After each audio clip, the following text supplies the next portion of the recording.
Hello, my friends. Liberty Garden, Saturday, May 25th, weekend before Memorial Day, or Memorial Day weekend. And today I'm back at the farm, just digging holes and putting up fence. And I'm about to take a little break right now, get some lunch. It's about 2:15 or so. Got this hole dug out, 4 feet deep.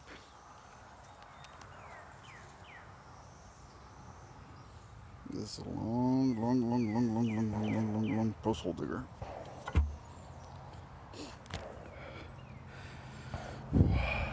I'm tired. A few weeks ago, Seller 559 asked me to do a VR to one of his videos about how did I feel that working my land has changed me. I think that was the gist of his question. And I had not gotten around to doing the video because, quite frankly, I'm not really sure what to say about it. But I think I also didn't want to do it on any day, like sitting at the house or anything like that. I wanted to do it when I was out here working, because I find that when I'm working by myself without any help, like today I couldn't get any helpers, I tend to focus and think more about things. And so I'm doing that today.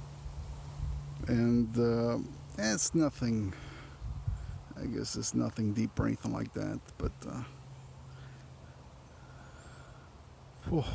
I come from a long tradition of families. I'm a family that has had land in the family, and cattle, ranches.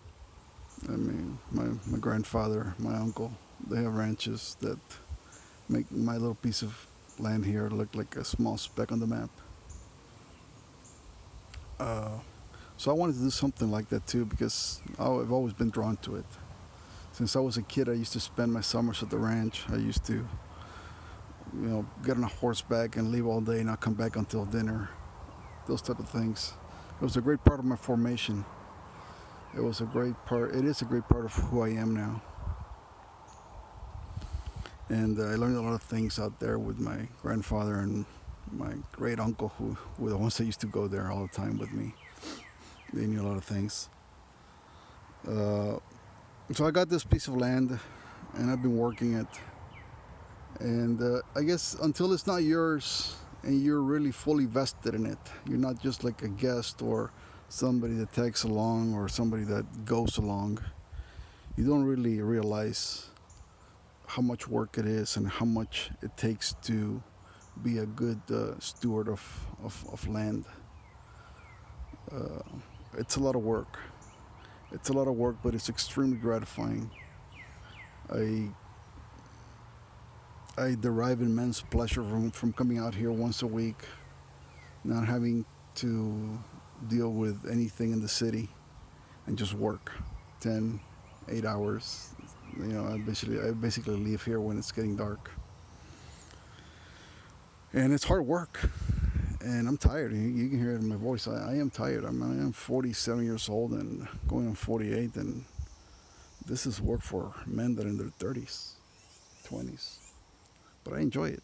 I enjoy it, and it's good. It feels good to work. So one of the things that I've come to realize uh, with this piece of property is that land is very unique uh, as an asset. It's not like gold. It's not like money. It's not like equities in a company. It's not like your house. It's a very unique asset. Land is not a very liquid asset, so it's not easy to unload if you have an emergency. But the land provides for you. It That in itself is it's an immense source of satisfaction because this land can be can be tilled, can be worked, can produce food.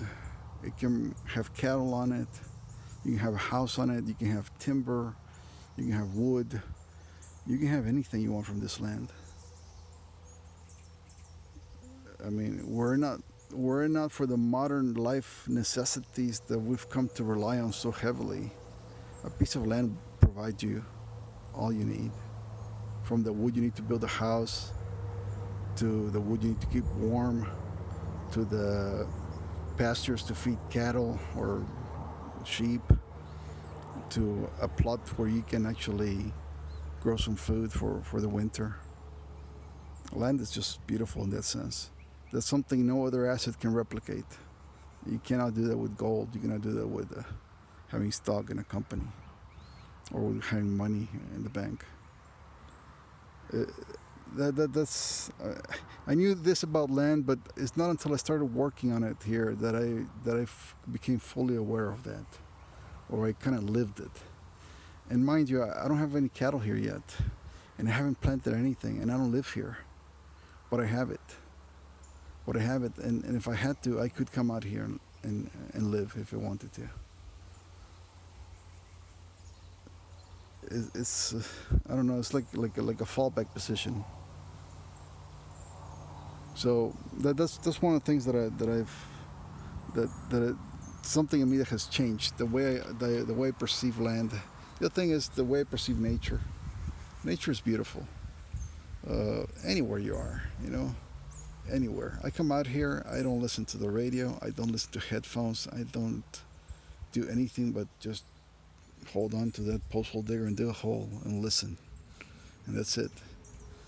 And I do that for 8 hours, you know, and I don't get bored. I don't get bored at all. And I'm hearing people shoot somewhere, and like right now somebody was shooting, and I can hear the cars on the highway 300 yards behind me, and I hear the birds chirping, and sometimes I hear the coyotes at late at night, or I hear the pigs grunting. It is just nice. It's to be nice to be part of it.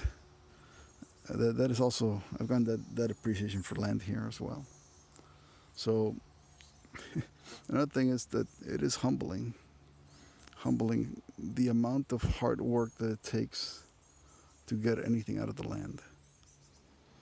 I mean, I sort of knew that already from gardening at home, how hard it is to grow anything. Anytime I see a tomato on the floor at the grocery store, I pick it up and put it back in its place because I just realize how hard it is to grow food. And a lot of people just take it for granted. But it is humbling the amount of work that it is required to make anything out of something, out of a patch of land. So I don't know. I don't know if this answers the question completely or not, but that's how I feel about this piece of land, and that's my perspective on it. I would give a. There's a saying about old men that they say that old men give advice because they cannot give bad examples anymore. Well, I'm not exactly an old man, and I can probably still give a couple of bad examples. But I'm also at an age where I can dispense some decent advice.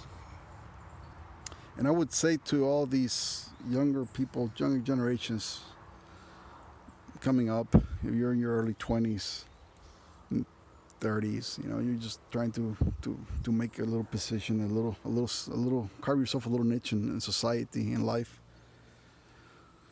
Don't don't waste your life uh, doing nothing. Consuming, I guess that's a better word. Don't waste your life consuming, because that will consume you. It will consume you as a person. It will consume you as your assets. It will consume your wealth. It will consume your life. Um, I'm not gonna rag on any generation or anything, the millennials or this or that, because it happens across the board. But right now, I see it's very prevalent in the younger generations. They like to play video games a lot, and they hardly get any exercise. And that's not going to get you anything later in life. And if you're a baby boomer or something that you spend all your life in an office, that's still not going to get you anything. It's going to get you back problems. So I would say that if you are just coming up in the world, spend your time accumulating assets. Now, land may not be your thing. Land may not be your thing. You may not know what it is, but consider it. Consider having a property, a small property, a couple of acres. If you can, more. There's so much land all over the United States, and this land is so valuable. This is prime real estate. You're basically buying land in the best, in the best country in the world. But if that's not your thing, get some gold. Get some equities. Get something that's not going to go away that easily. Something that you're going to preserve. Something that you're going to say, you're going to turn back when you're 45 and you say, you know what, I got something to account for my last 20 years. I got something that says I've worked hard or that I've done something with my life. If you work in an office, I work in an office. Don't be happy with that. Don't settle for just for that. Try to get more out of it. Try to get something that's yours. An office is somebody else's business. You're like a little mouse in there working for them, like a little hamster. You'll be chewed out and spit when in due time. When you start being productive, when you start not doing as much as the younger guys behind you, etc. So build something when you can. When you have the most energy, when you're young, build something. Because it gets harder. The older you get, it gets harder because everything requires a lot of energy. Everything requires a lot of focus and mental energy and work. Out here, this requires a lot of physical work. And if you're trying to make some good investments, some good real estate investments, getting some properties, etc., that requires mental energy, mental focus. Make sure you don't lose your money, etc. So do something. And that's all I got to say about this. I know it's a little bit off topic here with the whole advice about doing something, but it's kind of related to it. Do something because just like this piece of land, I feel nice about having it. I feel some level of security by having it. So will any other asset will do the same for you. And having that feeling is really great.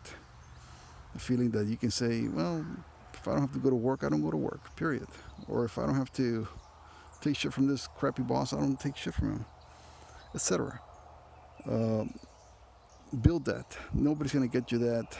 And time passes by and you're not going to get it if you don't work for it. So if you're young, just go for that. Build something that you can truly call yours.